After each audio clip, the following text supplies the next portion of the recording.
If you are here right now, it is not random. Something in you already recognizes what is about to be named. Not because you have been told it, not because you have been persuaded into it, but because you have felt it quietly, repeatedly, in moments when the surface of your life could not explain the depth of your inner movement. You are standing at the edge of a profound shift in consciousness, and whether you realize it or not, you have already begun crossing the threshold. This is not primarily about belief. Belief is often mental. It can be argued with. It can be borrowed. It can be performed. What you are entering is recognition, an embodied certainty that does not require proof to be true because it lives beneath the layer that doubts. Recognition is what happens when a truth returns to you like a forgotten name, and you feel your entire system relax, as if it has been waiting for the moment someone finally says it out loud. And when you move into recognition, reality begins to rearrange, not as theater, not as fantasy, but as a reorganization of your orientation, how you perceive, how you interpret, what you prioritize, what you refuse, and what you can no longer pretend. The language many people use for that reorganization is the fifth dimension, not as a place you escape to, but as a state you embody, a shift in the center of gravity of your awareness, a different operating system coming online. If this awakens something in you, stay with it, because what unfolds in the next few minutes, conceptually and emotionally, will either validate what your deeper self has been whispering, or it will disturb the parts of you that have been trained to suppress it. Let me start by correcting what most people misunderstand about timing. The universe does not operate on the schedule of your impatience. It does not respond to desperation the way a vending machine responds to coins. The reason you are experiencing what you are experiencing right now, this unsettled mix of anticipation and unease, is not because you are behind. It is because you are precisely on time. Divine timing is not a date on a calendar. It is readiness meeting opportunity. It is internal alignment creating external possibility. It is the moment your nervous system becomes capable of holding what your soul has been requesting for longer than your mind can remember. And readiness does not always feel peaceful. Sometimes readiness feels like friction.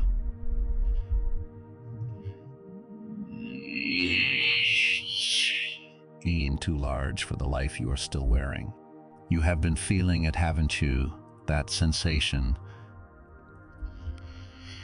Something is shifting underneath the surface of your ordinary days. Your sleep has changed, not exactly insomnia, but not rest either. You wake at odd hours with your mind already awake, not necessarily anxious, but alert in a way you cannot justify. It is as if your system is listening for something, as if a signal is arriving in the night, and your consciousness is being trained to receive it. Food tastes different. Conversations feel thin. What used to excite you now feels hollow. What used to comfort you now feels suffocating. And what used to scare you no longer has the same grip, yet you are not fully free either. You are in between, and in between is uncomfortable because it does not allow the old strategies to work while the new ones are still stabilizing. This is the part that matters. This is not necessarily depression, and it is not necessarily burnout. It is often frequency adjustment, a recalibration of consciousness.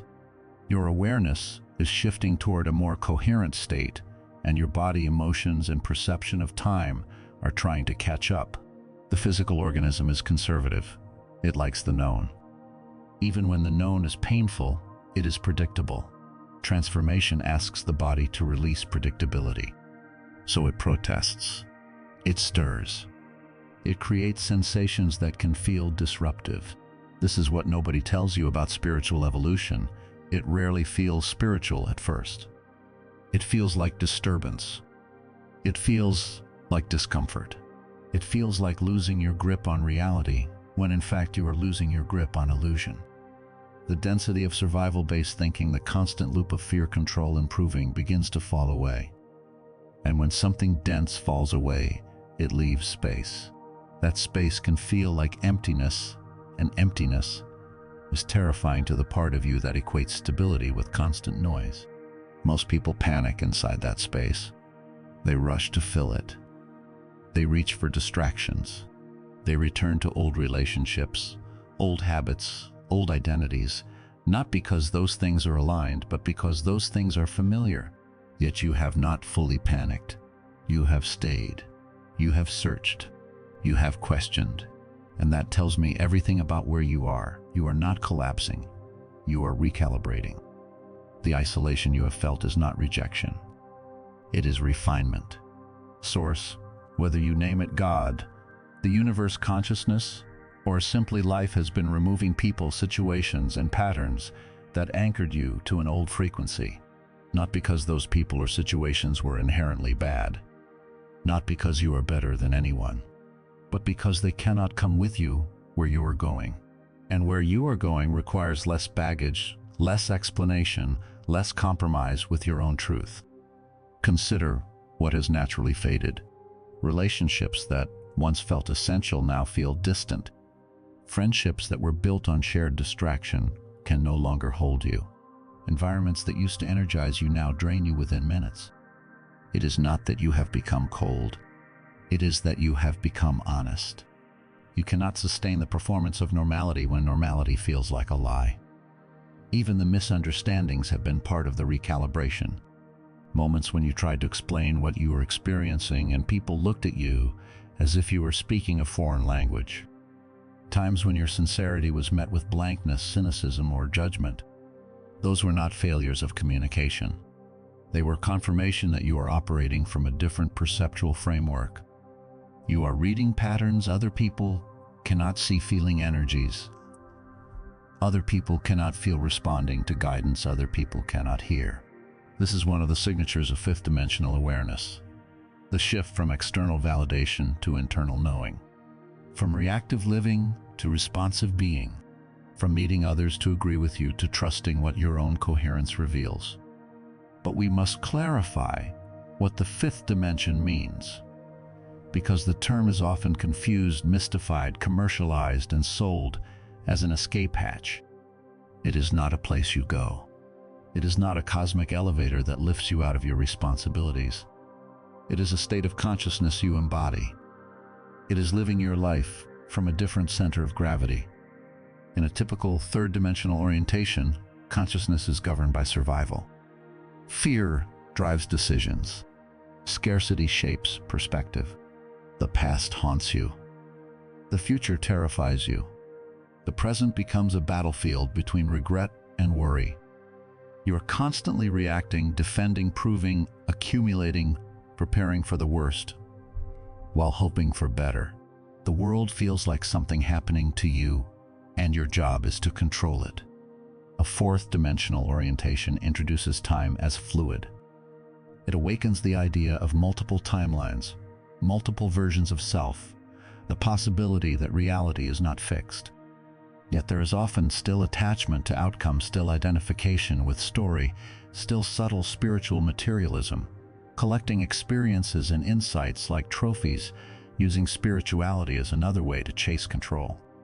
Fifth dimensional consciousness is different. It is not merely an upgrade in what you can get. It is a dissolution of the false self, the identity built out of fear, comparison, and performance. It is the recognition that you are not your thoughts, not your emotions, not your history, not your achievements. You are the awareness in which all of that arises and dissolves. From that place, everything changes.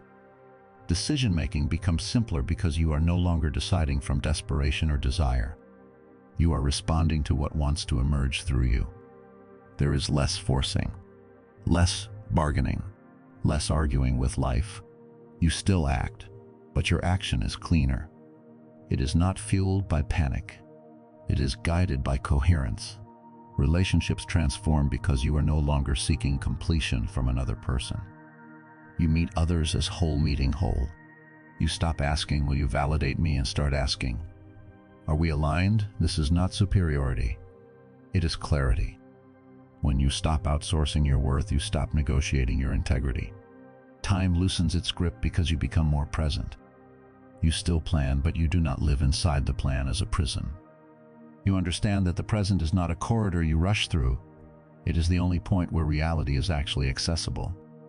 When you inhabit the present, you stop being haunted by the past and stop being tyrannized by the future. Many spiritual traditions point toward this. When Jesus speaks of the kingdom within, the essence is not geography, it is inner orientation. When the Buddha speaks of awakening, he is not describing a new location. He is describing a new relationship to experience. And in modern scientific discourse, though often misinterpreted, there is an increasing interest in the role of consciousness as foundational rather than incidental, not merely a byproduct of matter, but something intimately involved in how reality is observed, interpreted, and stabilised. And here's the key: you are not merely learning this, you are remembering it. Because somewhere beneath your conditioning, you have always known that you are more than your story. You have just lived in a world that trained you to forget, rewarded you for playing small, punished you for trusting your intuition, taught you to mistrust your inner compass, and called your deepest knowing irrational.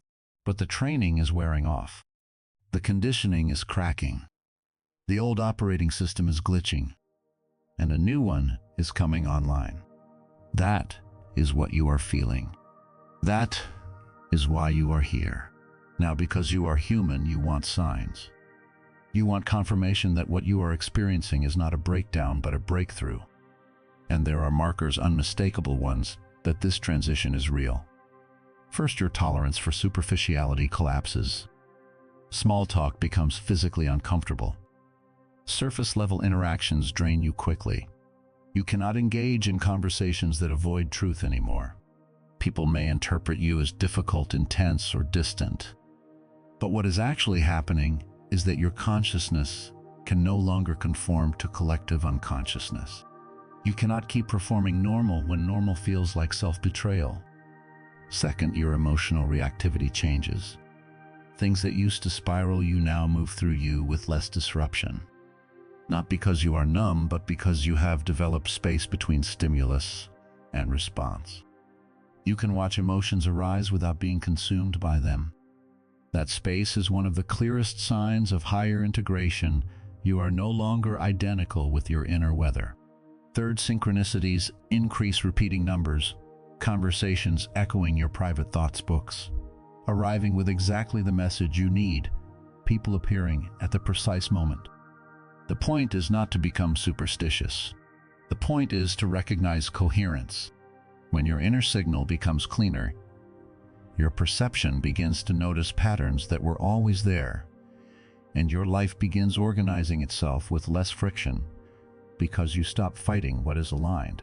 Fourth, your sense of time becomes nonlinear. Days move strangely. Some pass in an instant, others feel expansive. You may feel as if you are living several emotional seasons in a single week. Past memories surface, not as nostalgia, but as information, like the system is clearing old files. Future possibilities feel less like fantasy and more like inevitability. This can be disorienting, but it is also a sign your identity is no longer locked into one narrow timeline. Fifth, your body becomes a messenger. You may feel waves of heat pressure in the chest, tingling in the crown, spontaneous tears, or sudden fatigue without a clear reason. Again, this is not about making medical claims. It is about recognizing that your nervous system participates in transformation. When your consciousness shifts, the body recalibrates. It releases tension stored for years. It reorganizes energy that has been held in patterns of survival. And finally, perhaps the most important marker, you begin to trust your inner knowing more than your external evidence. You are no longer waiting for the world to grant you permission to believe what you already feel. You are learning to live from the inside out. This is what crossing the threshold feels like. It is not always dramatic, but it is unmistakable. It is the sense that you cannot go back, not because you are trapped, but because you have seen too much to pretend. You have tasted a coherence that makes your old life feel like a costume. So what do you do with this? You stop trying to force the shift and start cooperating with it. You treat the discomfort as information, not punishment. You honor the endings as refinement, not loss. You recognize that the emptiness is space being made for a new configuration. You allow the new operating system to install without interrupting it with constant fear. Most of all, you stop making your awakening into another achievement. Fifth dimensional consciousness is not a trophy. It is a homecoming. And here's the quiet truth. At the center of everything you have been feeling, the threshold you think you are approaching is already under your feet. The edge is not in front of you. You are standing on it now.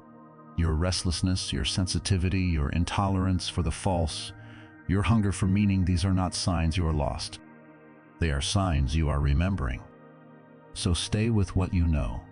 Stay with the part of you that has been whispering in the dark. Stay with the recognition, because the narrative is not simply changing. It has already begun to flip inside you first, and then inevitably in the world you call your life.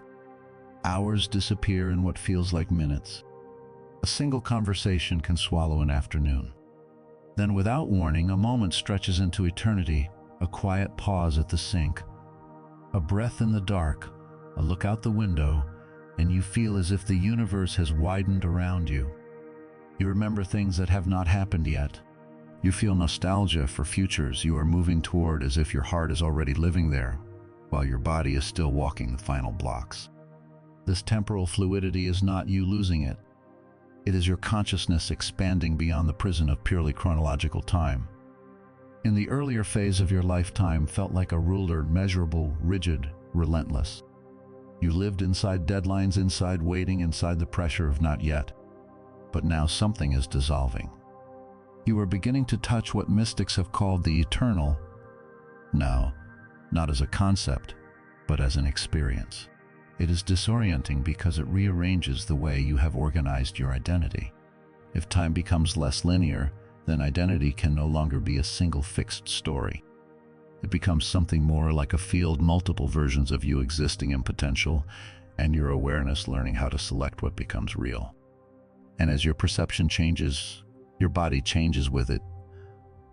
Subtle at first, but undeniable if you are honest. You are more sensitive to energy. You can feel the emotional climate of a room before anyone speaks. You can sense when words are misaligned with intention. When a smile is masking resentment, when an environment is carrying residue that does not belong to you. Certain foods no longer resonate. What you once craved now feels heavy. The smell of something can suddenly repulse you, not because it is bad, but because your system is refining. Your need for sleep fluctuates in waves. Some nights you sleep deeply. Other nights you wake at strange hours with a lucid mind and a strange calm, as if you are being tuned. You may also experience physical sensations that do not fit your old explanations, tingling in the crown, pressure in the chest, waves of heat, a sense of expansion behind the eyes, spontaneous tears without a story attached. Many people call this light body activation, an energetic recalibration to hold more frequency. Whether you interpret it symbolically, spiritually, or psychologically, the lived reality is the same. Your system is reorganizing. You are becoming less tolerant of incoherence, and your body is often the first place the truth is expressed. Now there is a shift that often surprises people. More than the physical symptoms, you lose interest in defending yourself. When people misunderstand you, judge you, project onto you, there is less impulse to correct them. Not because you have become passive, not because you do not care, but because you recognize that their perception of you is not your responsibility. You stop trying to manage other people's minds. You stop trying to negotiate your truth into a shape that makes others comfortable. And that freedom is intoxicating, not in a reckless way, but in a deeply sobering way. It feels like stepping out of a courtroom you never agreed to enter. You begin to realize how much energy you once spent maintaining an image, making sure you were understood, seeking safety through explanation. Fifth dimensional consciousness in its simplest form releases that compulsion. It teaches you that you can be misperceived and still be whole. You can be criticized and still be centered. You can be loved imperfectly and still be sovereign. Then your dreams shift. They become more vivid, more symbolic, more instructive. Sleep stops being merely rest and becomes a classroom. You begin receiving guidance through imagery processing, old trauma in metaphor, integrating shadow aspects that do not yet have language in your waking mind. You may dream of people from your past, not because you miss them, but because your psyche is reclaiming the energy you left there. You may dream in archetypes, water firehouses, staircases, animals, storms, messages from the deeper intelligence of your being. Pay attention to your dreams, not with superstition, but with respect. They often show you what your waking consciousness is not ready to see yet. They are rehearsal spaces where your nervous system learns new responses. They are integration chambers where your soul speaks in symbols because words are too small. And then comes another shift that marks maturity. You begin recognizing that not everyone who opposes you is your enemy. Some people are simply wounded, operating from unhealed trauma, projecting pain outward because they do not know how to hold it inward. Instead of taking everything personally, you feel compassion. Not pity, compassion. The clear recognition that everyone is doing the best they can with the level of consciousness they currently have access to.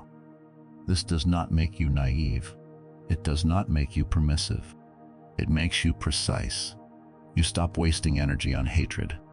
You stop building your identity through opposition. You see more clearly. This is a moment worth naming because it is a real threshold.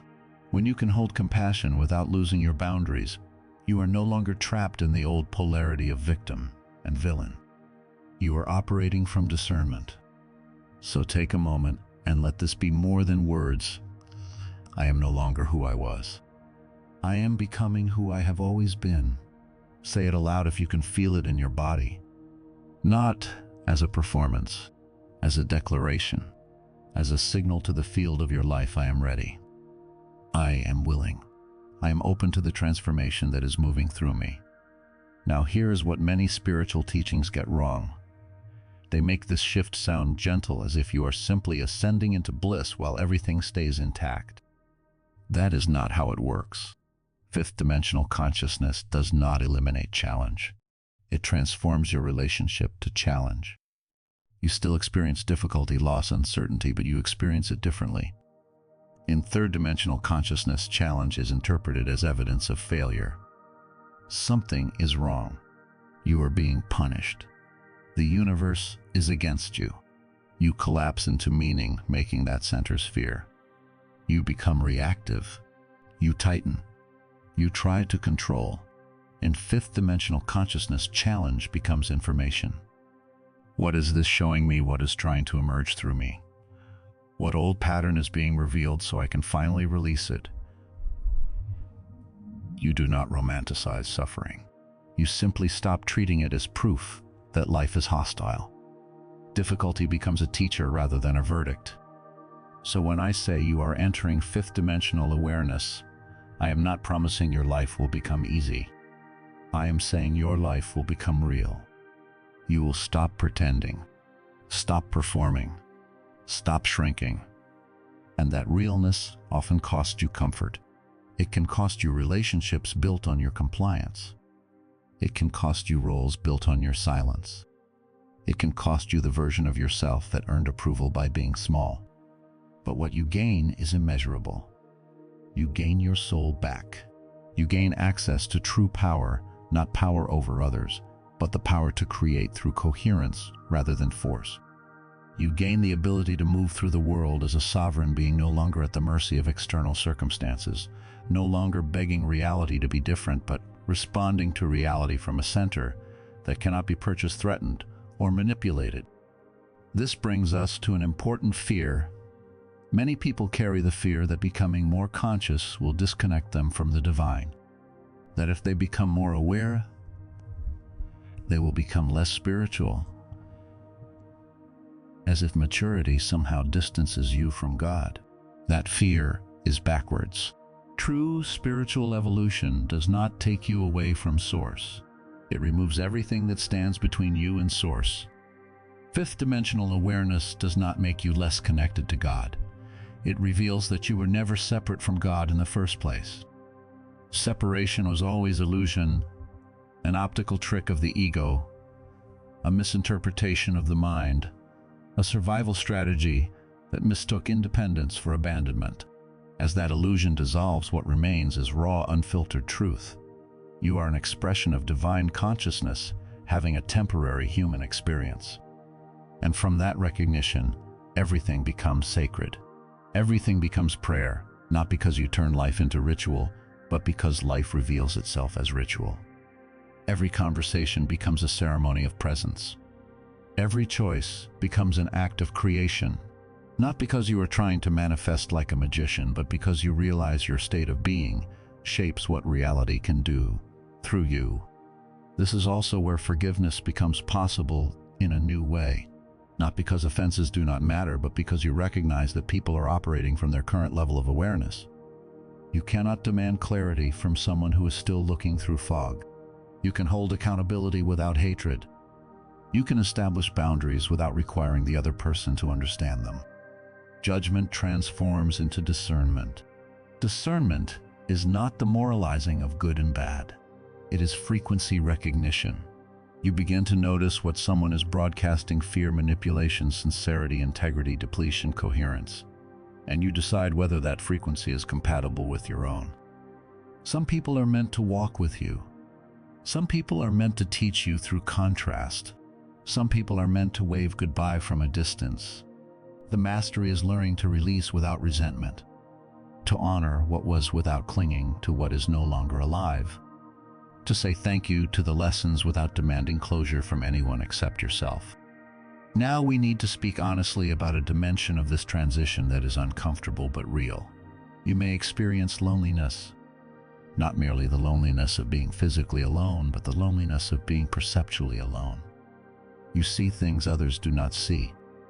You feel things others do not feel. You know things you cannot fully explain. And when you try to share what is happening, you may meet confusion, skepticism, sometimes hostility.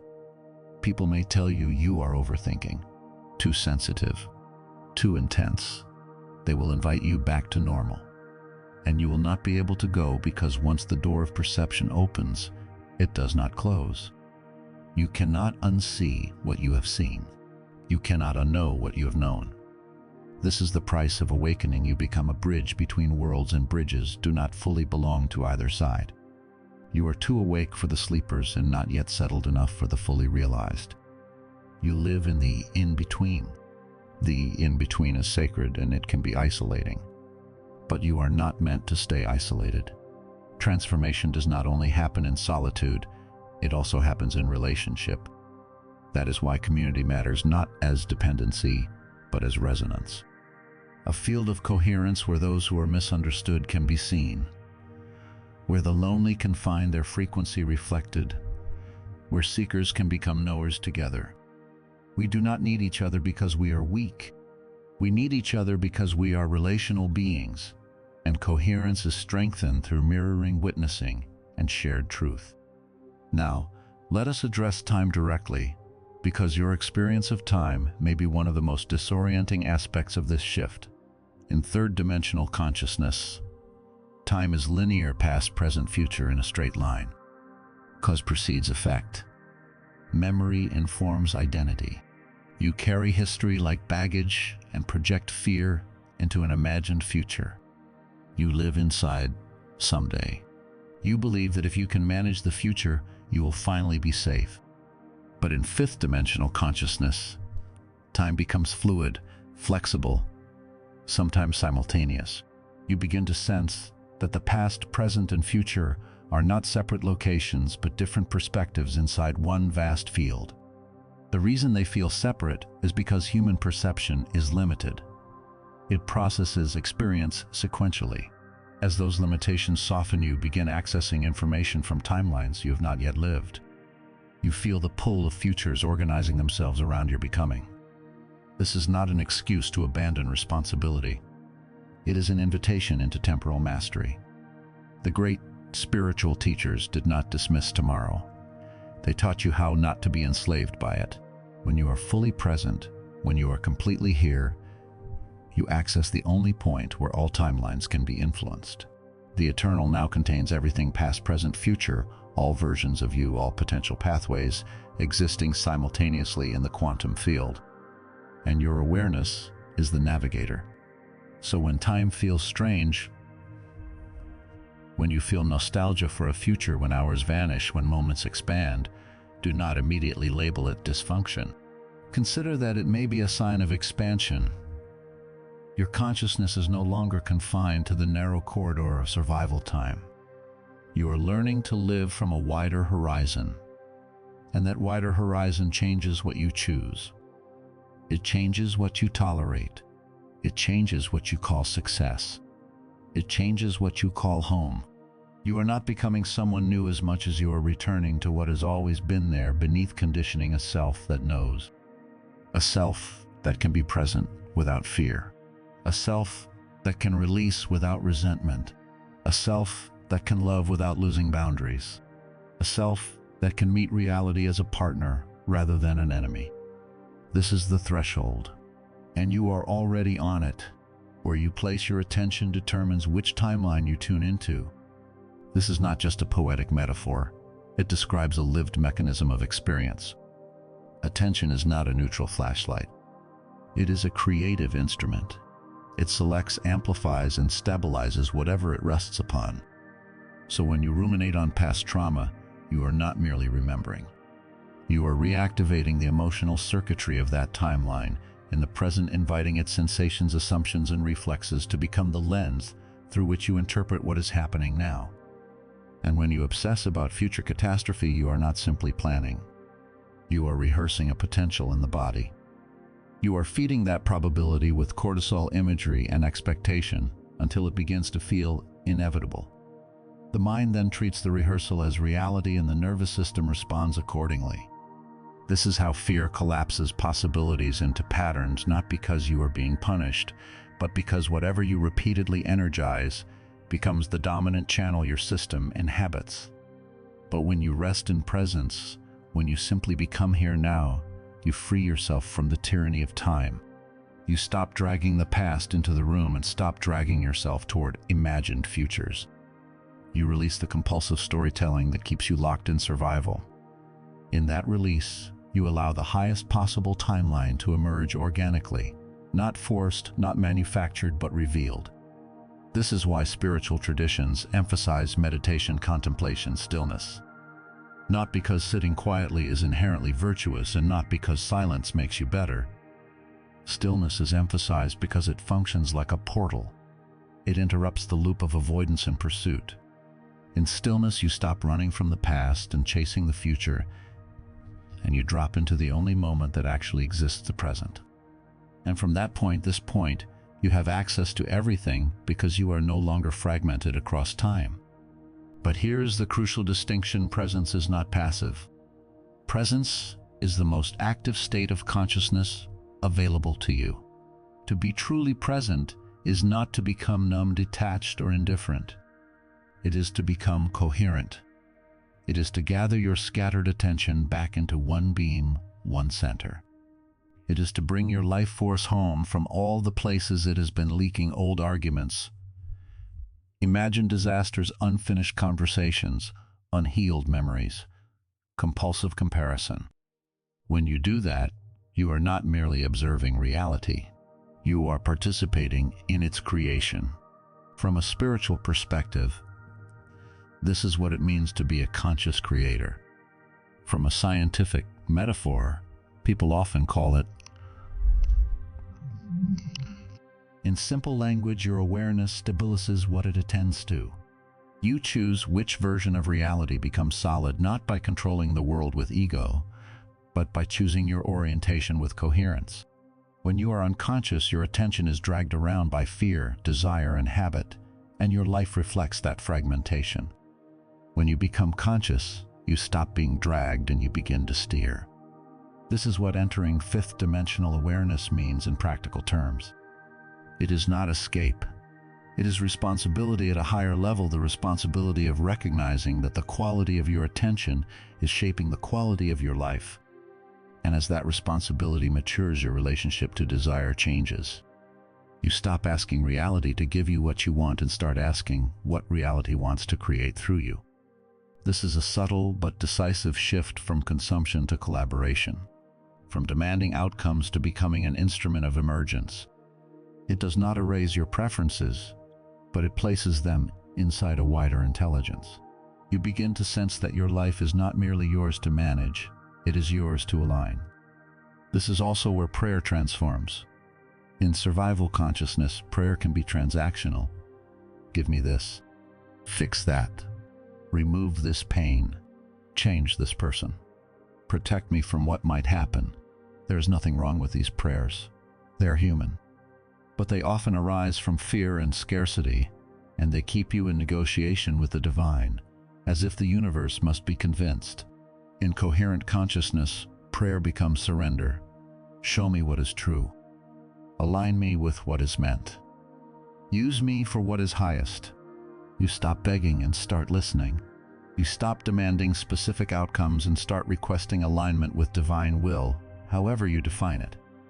The posture shifts from bargaining to trust. And paradoxically, that is often when miracles begin to occur, not because you are forcing them, but because you are finally out of the way. Many people try to manifest by tightening, but tightening narrows the channel. Surrender widens it. Presence opens it. Coherence stabilises it. When you stop interfering, the intelligence that has always been moving through life can move through you with less resistance.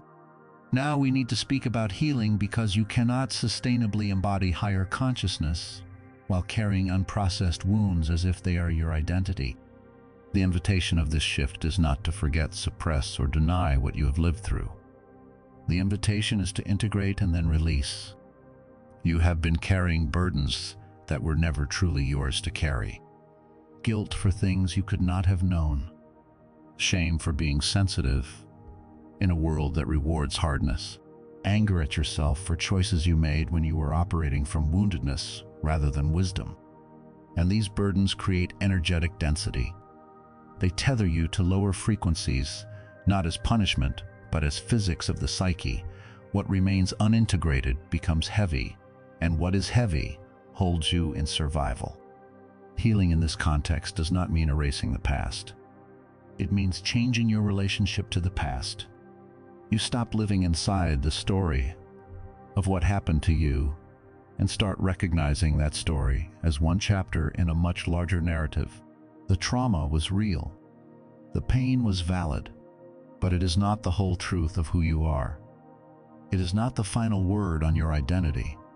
The fifth dimensional shift invites you to reframe your life, not as a chain of events that defined you, but as a process that shaped you without owning you.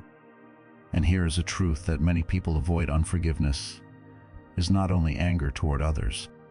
Sometimes unforgiveness is directed at yourself. You are angry at the version of you who stayed too long, who did not see the signs, who trusted the wrong person, who chose what felt safe rather than what was true. That self-directed anger becomes a closed fist around your own throat. It creates internal conflict. Part of you wants to rise, another part insists you do not deserve it. And that conflict is a form of energetic density. It keeps you tethered to the timeline of shame. So the work is not only forgiving other people, the work is extending grace to yourself. Grace is not indulgence. Grace is accuracy. God's source life does not hold your healed self responsible for what your wounded self did to survive. The version of you that made those choices was doing the absolute best they could with the tools and awareness they had at the time. You did not know then what you know now. Beating yourself up for past ignorance is not justice. It is cruelty disguised as accountability. Forgive yourself not as a one-time event, but as a practice. Each day, look at yourself with the eyes you would use with a wounded child and say quietly, plainly, I forgive you. You are doing your best. I release you from the burden of perfection.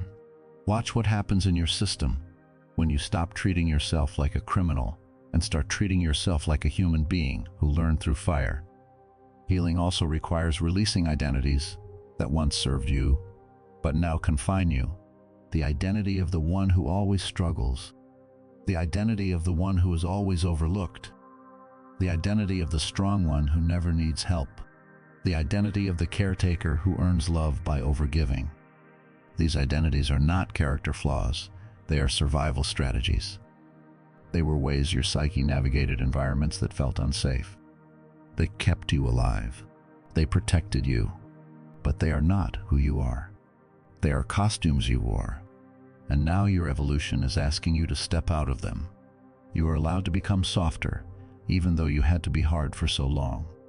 You are allowed to receive even though you have been the giver. You are allowed to rest even though productivity was how you proved your worth. These old identities are dissolving not because you failed, but because you outgrew them. And yes, there is grief in that. Grief for the version of yourself who tried so hard. Grief for relationships that could not survive your evolution. Grief for dreams that changed shape.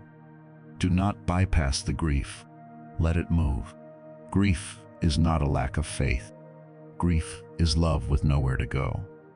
And when you let it flow rather than suppressing it, it clears space for something new to be born. Your body is part of this healing process too. You cannot have a spiritual awakening while ignoring the physical vessel that houses your consciousness. Your body has been holding tension, trauma, and unprocessed emotion for years, sometimes decades. It has held what your mind could not hold. And as you shift into a higher frequency, that stored energy begins to release. This is why physical sensations can intensify during the transition. Not because something is wrong, but because something is moving. The body speaks in sensation. Sometimes it releases through shaking, yawning, deep sighs, unexpected tears, sudden fatigue, or bursts of energy. Sometimes old pain surfaces briefly like a memory leaving the muscles. This is not a reason to panic. It is a reason to listen, to support your nervous system, to move gently, to hydrate, to breathe, to rest, to treat the body not as an obstacle to enlightenment, but as a partner in integration. So understand what is happening. You are learning temporal mastery through presence. You are learning creative power through coherence. You are learning healing through grace. This is how you tune to a higher timeline, not by forcing the world to change, but by changing the frequency you inhabit so thoroughly that the world has no choice but to meet you there. Because the timeline you call your life is not merely a sequence of events. It is the result of what you repeatedly attend to what you repeatedly embody, what you repeatedly choose in the quiet moments when no one is watching. And the invitation now is simple but not easy. Place your attention where you want to live. Not in denial of pain, but in devotion to truth. Not in avoidance of the past, but in integration of it. Not in obsession with the future, but in presence that allows the future to arrive in its highest form. And as you practice that moment by moment, you will notice something profound. You do not need to chase a higher timeline. You become the kind of consciousness that naturally inhabits it. Tingling in your extremities, pressure in your chest, waves of heat or cold that arrive without warning, a sudden flush in the face, a buzzing in the hands, a heaviness in the solar plexus, then just as quickly an unexpected calm. In the language of ordinary life, these sensations can feel alarming because they do not fit the familiar categories of fatigue, stress, or routine emotion. Yet in the context of the shift, you have been describing this movement into a more coherent state of consciousness. They often function as signals of energetic clearing.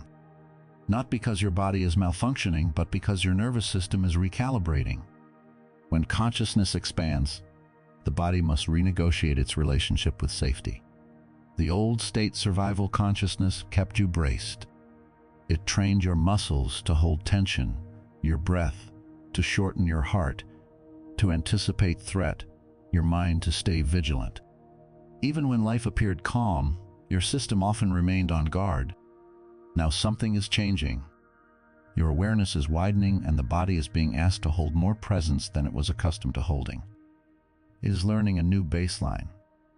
Some people call this light body activation, a poetic phrase that points to a practical reality. Your energetic system is becoming capable of sustaining a higher degree of coherence.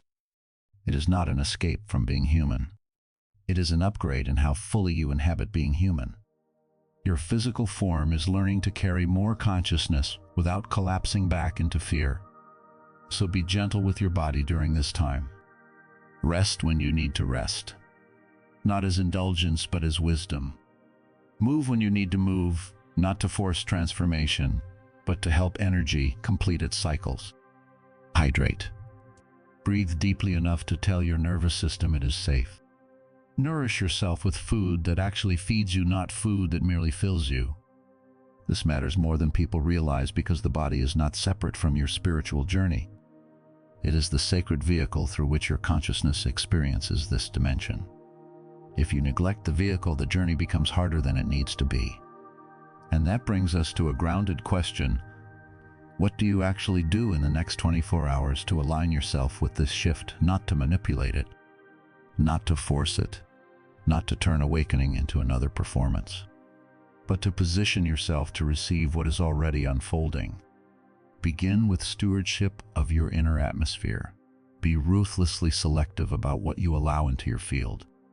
This is not fragility. It is maturity. Media that feeds fear, conversations that drain your energy, environments that trigger old reactive patterns. These are not neutral inputs. They imprint your nervous system. They shape your attention. And attention, as you've already begun to understand, is creative. If you are in a transition, the field is more sensitive. What you consume enters you faster. So create distance from anything that pulls you out of center. This is not avoidance. This is stewardship. You are the guardian of your own consciousness, and transitional phases require guardianship, because the new frequency is still stabilizing. Think of it like a new seedling.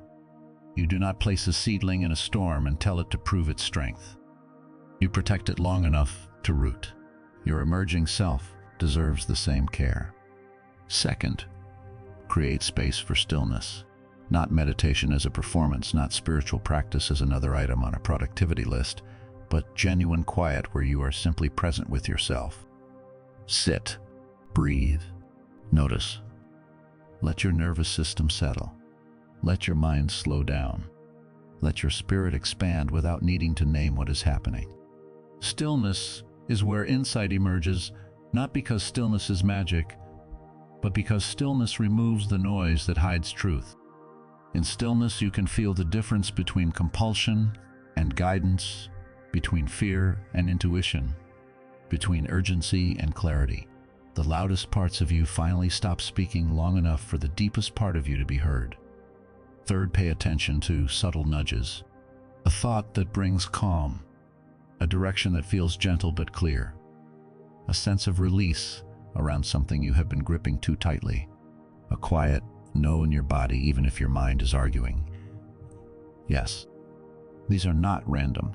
They are guidance. In heightened awareness, discernment sharpens. You may not be able to logically explain why something feels aligned or misaligned, but your system knows. Trust what you are sensing. This does not mean abandon reason. It means place reason in service of truth rather than fear. The mind's job is not to be a tyrant. It is to be an instrument. Let it support what your deeper intelligence already recognizes. Fourth, release your expectations about how the shift should look or feel.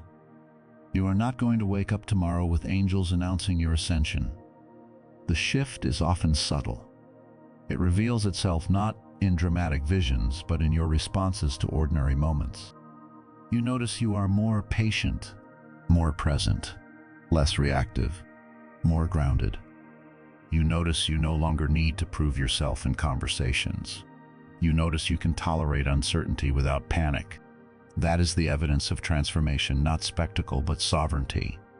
Fifth, practice gratitude with intention. Gratitude is not merely positive thinking. It is energetic anchoring. When you focus on what you appreciate, you tune your attention to abundance consciousness. And abundance consciousness is foundational for fifth-dimensional living, not because it guarantees luxury, but because it ends the trance of scarcity. Scarcity keeps you trapped in survival mode. Gratitude shifts you into a state of receiving, noticing, and participating with life, rather than wrestling it. Gratitude does not deny pain. It simply refuses to let pain become the only lens. It trains your system to recognize support, meaning, and possibility signals that survival consciousness overlooks. Sixth, resist the urge to make big impulsive decisions. During transition, your sensitivity is high. Your emotions can surge.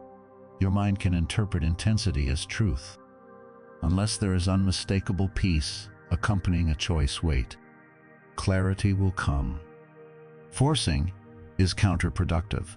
Surrender is the path. Trust is the practice. Patience is proof that you are no longer being driven by fear. This is not passivity. It is restraint, the kind of restraint that comes from strength. Seventh, be honest in your prayer. You're journaling your inner dialogue, whatever your language is, for the divine. Do not bring what you think you should feel. Bring what you actually feel. Confusion, doubt, fear, exhaustion, anger, longing. God is not impressed by eloquence. Truth does not require decoration. Authenticity is a form of devotion because it stops the performance. Lay it down. Let life carry what you were never meant to carry alone. Eighth, forgive in advance. Release attachment to specific outcomes. Release the need to control how this unfolds. Release the expectation that tomorrow must look a certain way for you to be on track. Let the divine surprise you. Let the universe reveal possibilities you could not have imagined. Stay open. Stay soft. Stay receptive. Now, once you cross a threshold into heightened awareness, you also need protection, not physical protection, in a paranoid sense, but spiritual grounding. Because elevation without grounding becomes instability. If you rise without rooting, you become vulnerable to distortion, inflated ego, spiritual bypassing, and confusion disguised as insight. The first form of protection is humility, accurate self-awareness. You are chosen, yes, in the sense that you are being invited into a deeper awakening. But you did not choose yourself through merit. Everything you are experiencing is grace, not achievement. The moment you begin to believe you are special because of your spiritual experiences, you lose clarity. Awareness is not a trophy. It is a responsibility. Humility keeps the channel clean. Second, maintain discernment. After elevation, sensitivity increases. You pick up energies you could not feel before. You see through facades you used to accept. You understand motives before words are spoken. This is a gift, but it requires wisdom. Not every insight needs to be shared. Not every truth needs to be spoken. Sometimes your most spiritual act is silence. Learn when to speak and when to hold. Third, guard your inner world. Old patterns will attempt to resurface. Old temptations will knock. Old relationships may tug you back into familiar dynamics. That does not mean you failed. It means growth is real. When something no longer fits, it will try to convince you to shrink back down. Your task is to refuse gently but firmly to return to what you have outgrown. Fourth, stay grounded in the physical. Eat real food. Move your body. Sleep when you are tired. Spiritual bypassing is a genuine danger, using spiritual language to avoid human responsibility, using higher consciousness to escape the ordinary disciplines that keep you stable. The great models of spiritual maturity were not disembodied. They lived fully, eating, walking, resting, laughing, grieving, serving. Follow that model, divinely conscious and fully human. Fifth, stay rooted in aligned community. Not necessarily large communities, but resonant ones. Find a few people who speak the same inner language, who understand the terrain you are walking, who can mirror truth back to you when you forget. Isolation is dangerous. Solitude can be healthy. Know the difference. Solitude renews, isolation corrodes. Sixth, protect your boundaries. Your compassion will deepen, but your access must remain selective. You are not meant to heal everyone. You are not meant to fix everyone. You are meant to serve from overflow, not depletion. Even the most compassionate teachers withdrew. They rested. They prioritized. Boundaries are not a lack of love. They are love applied wisely. Seventh, resist comparison. Your journey is yours. Someone else's timeline is theirs. Comparing your chapter 3 to someone else's chapter 20 is pointless and destructive. Stay in your lane. Trust your pace. Life knows what it is doing with you, even when you do not. Eighth, stay anchored in truth. Experiences fluctuate. Feelings come and go. Insight can be sharp one day and cloudy the next. But truth remains. Anchor in what does not change Scripture, if that is your path. Universal principles, the character of God, the practices that stabilize your nervous system and align your integrity. Let truth be your North Star when everything else feels fluid. Now let us go deeper into something many teachers skip because it is uncomfortable, what I would call the integration paradox. As you transition into fifth dimensional awareness, you will have moments, sometimes days, where it feels as if you are regressing. Old triggers return. Old patterns flare. You react in ways you thought you had outgrown. And in those moments, the mind will tell you you have failed, that the awakening was fantasy, that you are not evolving. But that is not what is happening. Integration is not linear. It is spiral. You are not going backwards. You are circling back to old material from a higher vantage point. You are meeting the same pattern with more awareness, more compassion, more capacity to choose differently. Each time you encounter an old trigger and respond with even slightly more consciousness than before, you are rewiring your system. You are changing the architecture of your mind and the reflexes of your nervous system. You are training coherence. Think of renovation. When a building is being rebuilt, it may have to be stripped down to the studs. The demolition looks like destruction, but it is preparation for strength. Your consciousness undergoes the same process. Old beliefs, old perceptions, old relational strategies, structures that once kept you safe are dismantling. And in the gap between what was and what will be there, confusion and the temptation to abandon the process entirely. Do not abandon it. This discomfort is not evidence you are doing it wrong. It is evidence you are doing it right. Growth often looks like breakdown before it looks like breakthrough. The nervous system protests when it loses its old map. The ego panics when it cannot predict. But beneath that protest, a deeper intelligence is building a new foundation. So when tingling rises, when pressure appears, when old patterns revisit, do not interpret these as a curse. Interpret them as movement. Support the body. Guard the mind. Anchor in truth. Practice presence. Choose coherence again and again, not perfectly but persistently. Because what is happening is not random. You are not merely becoming better. You are becoming more real. And reality, true reality, always rearranges what is false before it reveals what is enduring. The caterpillar does not peacefully transition into a butterfly. It does not upgrade in a tidy, linear way.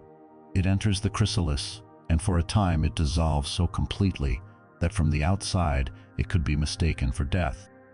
Biology uses the word imaginal, and the image is precise. What looks like collapse is actually reorganization. The old structure cannot stretch into the new one.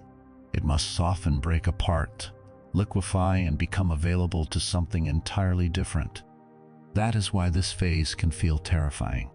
Not because something is wrong, but because the mind interprets dissolution as danger.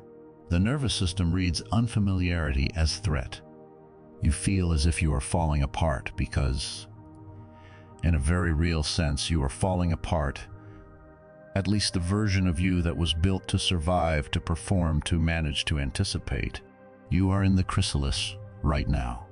Trust the process, even when it feels like you are losing the plot. And there is another dimension to this shift that many teachings underemphasize: the relationship between consciousness and the body. A great deal of spiritual language treats the body as a temporary vehicle, something you inhabit and eventually transcend, a shell you should outgrow. That understanding is incomplete. In practice, it often delays evolution because it subtly trains you to ignore the most immediate intelligence you have. Your body is not merely carrying consciousness. Your body is consciousness in material form. It is awareness slowed into matter perception, organized into sensation, spirit made tangible. Every cell is a field of possibility. Every organ is a library of memory and meaning. Your nervous system is not simply wiring. It is a living interface between the visible world and the invisible interior. Even your DNA can be understood as more than biology. In a symbolic and experiential sense, it behaves like an antenna receiving and transmitting information from the larger field of life. When you shift into higher awareness, your body is asked to restructure itself at a cellular level to accommodate that new frequency. And restructuring, as you have already felt, is not always comfortable. Upgrades require temporary disruption of normal function. Sleep shifts, appetite changes, sensitivities intensify, aches appear without a familiar explanation. Digestion fluctuates, energy arrives in waves: sudden clarity, sudden fatigue, sudden heat, sudden cold. The key is to stop treating these signals as inconvenient noise and begin relating to them as communication. Your body has an intelligence your mind cannot access in the same way. It knows things your rational consciousness has not concluded yet. When you feel resistance in your chest, that is information. When you feel expansion in your solar plexus, that is guidance. When your throat tightens, a boundary is being communicated. When your stomach drops, something is misaligned. When your shoulders rise, you are preparing to fight. When your breath shortens, your system is anticipating threat. Begin listening to the body as you would listen to a wise teacher. It will tell you who to trust and who to avoid. It will tell you which opportunities are aligned and which are distractions. It will tell you when to move forward and when to wait. But there is an important nuance. You must learn to distinguish fear-based sensation from truth-based sensation. Fear contracts. It creates urgency, narrowing, and a sense of being trapped. It feels like you must act now or something terrible will happen. It pressures you to abandon your values to secure safety. It floods the body with adrenaline and calls it intuition. Truth expands.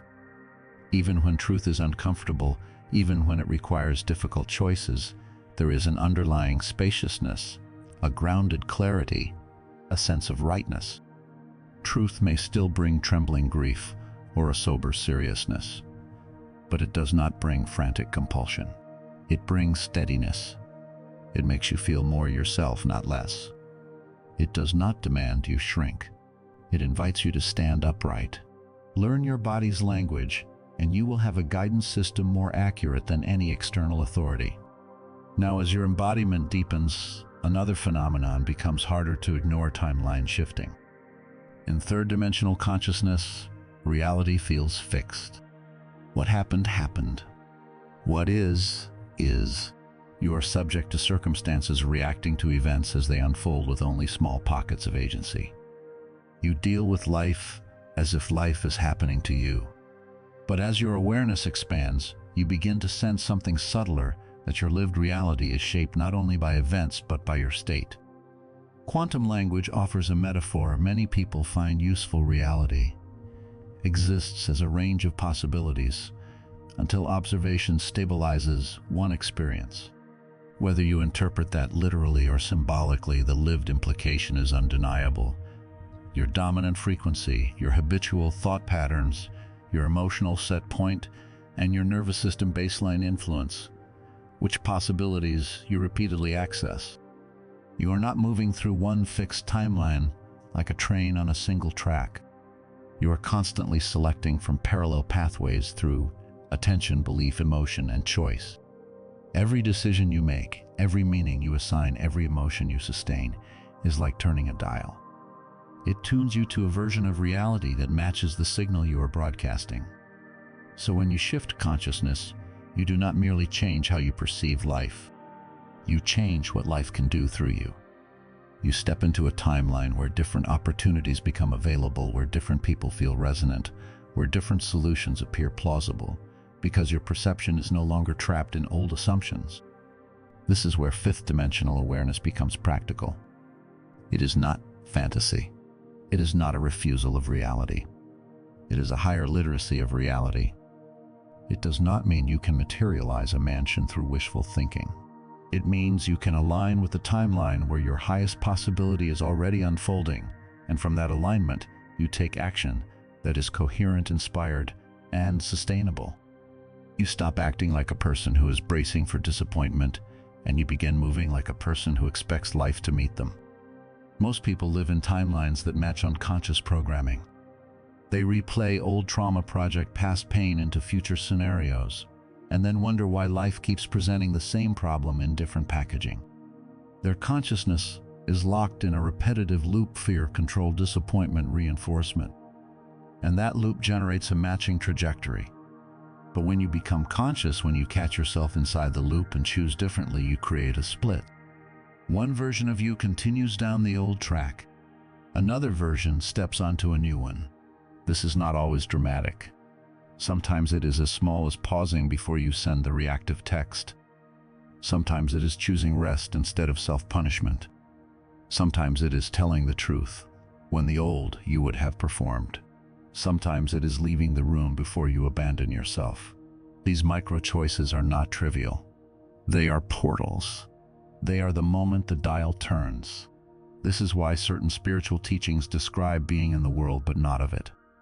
It is the language of someone living from a different center of gravity. Same environment, different field. Same planet, different experienced reality. And as you begin to inhabit a new timeline, something else becomes inevitable. The people around you either shift with you or they fade, not always through conflict.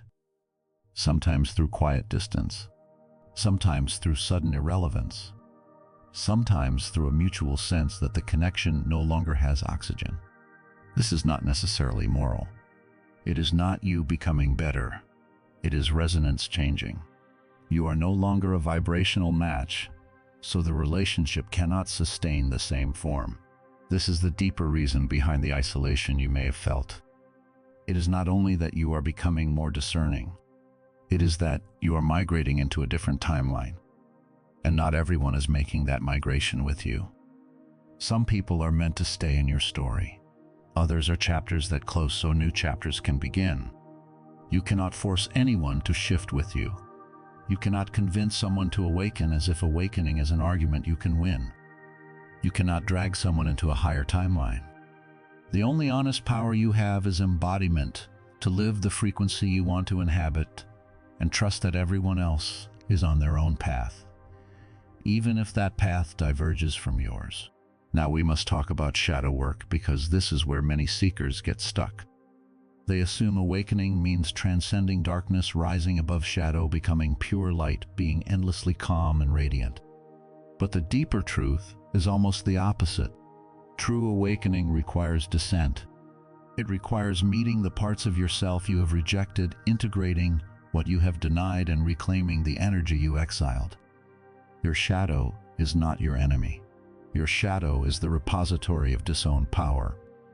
The shadow holds your anger that was judged unacceptable, your desire that was shamed, your sensitivity that was mocked, your ambition that was punished, your grief that was inconvenient for others, your confidence that threatened someone, your boundaries that were labeled selfish. The shadow holds your survival strategies: people-pleasing, perfectionism, control, withdrawal, not because you are broken, but because you adapted. And here's the paradox: you cannot carry more light while refusing your shadow, because refusing your shadow is refusing your own wholeness. The energy you spend suppressing becomes the very density you are trying to rise beyond. Integration is what frees you, not positivity. not spiritual performance. Integration. So when old triggers resurface, do not interpret them as regression. Interpret them as an invitation. This pattern is ready to be seen from a higher vantage point. When shame appears, do not immediately attack it. Sit with it. Ask what it is protecting. When anger rises, do not label it darkness. Ask what boundary it is trying to enforce. When grief returns, do not rush to transcend it. Let it move. Grief clears space. Grief tells the truth about what mattered. Grief is often love waking up.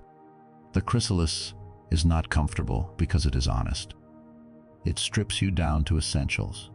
It dissolves the structures that no longer match your becoming. It forces you to face the disowned aspects of yourself, not to punish you, but to liberate you. This is the real architecture of transformation, embodiment, resonance, integration. Your body becomes your compass. Your attention becomes your dial. Your shadow becomes your fuel reclaimed. And the loneliness that once felt like abandonment begins to reveal itself as a corridor, a transitional passage where you learn to stand in your own frequency long enough for a new world to recognize you. So if it feels like you are dissolving, remember the caterpillar. What looks like collapse is often reorganization. What feels like loss is often refinement. What seems like solitude is often preparation for resonance. Stay inside the chrysalis. Stay present. Keep listening to the body. Keep choosing coherence. You are not falling apart at random. You are being remade with precision. Every quality you rejected because it was not acceptable. Every emotion you silenced because it was not spiritual. Every desire you denied because it was not appropriate. None of that energy disappeared. It did not evaporate simply because you refused to name it. It was stored compressed into your shadow like electricity trapped behind a wall. And it has been waiting patiently for you to reclaim it. This is why shadow work is not optional in a genuine expansion of consciousness. You cannot ascend into fifth-dimensional awareness while dragging an unintegrated shadow behind you. Whatever remains unowned will continue to operate from the unconscious. It will sabotage your most sincere intentions, not because you are weak, but because the psyche will always protect what is hidden. The shadow does not disappear because you desire light. It disappears only when you bring it into relationship. When the shadow remains unintegrated, it rarely announces itself directly. Instead, it disguises itself. It becomes unconscious patterns, self-sabotage at the edge of success withdrawal, when intimacy is offered perfectionism that prevents completion, rage that bursts when you have pretended to be calm for too long. It becomes projection, seeing in others what you refuse to see in yourself. The arrogance you deny becomes the arrogance you cannot stop noticing in everyone else. The neediness you shame becomes the neediness you resent in your relationships. The anger you suppress becomes the anger you call toxicity in others, while your own body quietly fills with tension and fatigue. So part of this transition requires you to turn toward what you have been turning away from, the anger you have been spiritually bypassing with forced positivity, the grief you have been avoiding through constant busyness, the desire you have been shaming through self-denial, the ego you have been trying to kill instead of understanding. Many people speak of ego death as if the ego is an enemy to eliminate. But the ego at its root is a protective structure. It formed to keep you safe in a world that once felt dangerous. If you try to destroy it, it fights harder. If you befriend it, if you listen to what it is trying to protect, you can help it relax. And when the ego relaxes, it stops hijacking your life. Shadow integration does not mean acting out every impulse. It does not mean indulging every desire or weaponizing every emotion. It means acknowledging every impulse, feeling it fully, understanding what it is trying to communicate, and then choosing consciously how to respond. That is the difference between unconsciousness and mastery. Unconsciousness suppresses until it explodes. Mastery listens until it softens. When you stop fighting your shadow, when you bring compassionate awareness to it, it stops controlling you from beneath the surface. It becomes available as fuel. The very energy you once spent hiding parts of yourself becomes energy you can now use to create, to serve, to love, to build, to live. This is why the paradox is true. The more you integrate your shadow, the lighter you become. Not because you eliminated darkness, but because you stopped spending power on containment. Suppression is expensive. It costs you vitality. It costs you clarity. It costs you presence. And when that power returns, you notice something subtle but profound. Your nervous system begins to trust you. It no longer has to scream through anxiety and tension to get your attention. Your body stops behaving like an alarm system because it finally feels heard. If you want a practical way to begin, start with a simple, courageous ritual of honesty. Choose one shadow aspect that has been shaping you and name it without drama. Not, I am broken. Not, I am bad. Simply, I have anger. I have envy. I have fear of being seen. I have a need for control. I have grief. I have not allowed. Naming is not condemnation. Naming is integration beginning. When you name what is present, you stop being possessed by it. Then ask two questions, slowly, sincerely. One, what are you trying to protect? Two, what do you need from me to feel safe? This is not childish. This is advanced emotional intelligence. Most people spend their entire lives at war with their own interior. They call it discipline. They call it spirituality. But wholeness is not created by war. It is created by relationship. Now, as your awareness sharpens through this work, another challenge emerges, one that is often mistaken for spiritual maturity, but is actually spiritual ego in a refined costume: judgment. Discernment and judgment can look similar on the surface because both involve seeing clearly, but they are fundamentally different energies. Judgment is ego trying to protect itself by creating separation. It says, I see the truth, therefore I am above. It builds hierarchies of worth: awake versus asleep, evolve versus primitive, pure versus contaminated. It uses insight as a weapon. It may even call itself boundaries, but it carries contempt underneath. Discernment is wisdom. It recognizes what is true without needing to make that truth mean anything about your worth or anyone else's. Discernment can see that someone is operating from unconsciousness without condemning them for it. It can recognize manipulation without hatred. It can perceive misalignment without panic. It can say no without violence. Discernment says, this isn't for me. Judgment says, this is wrong and must be different. Discernment creates space. Judgment creates conflict. Discernment preserves energy. Judgment drains it. Discernment allows you to move away cleanly. Judgment keeps you energetically entangled, rehearsing arguments in your mind, needing people to understand, needing the world to validate your perception. Discernment simply acts quietly, clearly. If you want a reliable test, notice what happens inside you after you see something about someone. If you feel clean, calm, and unhooked, that is discernment. If you feel charged, superior, resentful, or compulsively focused on them, that is judgment. And judgment will keep you tethered to the very consciousness you are trying to transcend, because judgment is still separation. Fifth dimensional awareness is not an event, but it is non-separation. It is truth without hatred. As you move forward from this moment, stepping more fully into the awareness emerging through you, remember that transformation is not a destination. It is not something you achieve and then maintain forever, like a static accomplishment. It is a living process.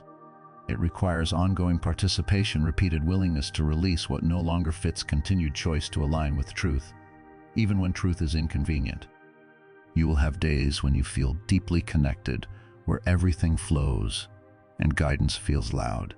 And you will have days when you feel disconnected, where everything feels effortful and your inner signal seems quiet. Both belong.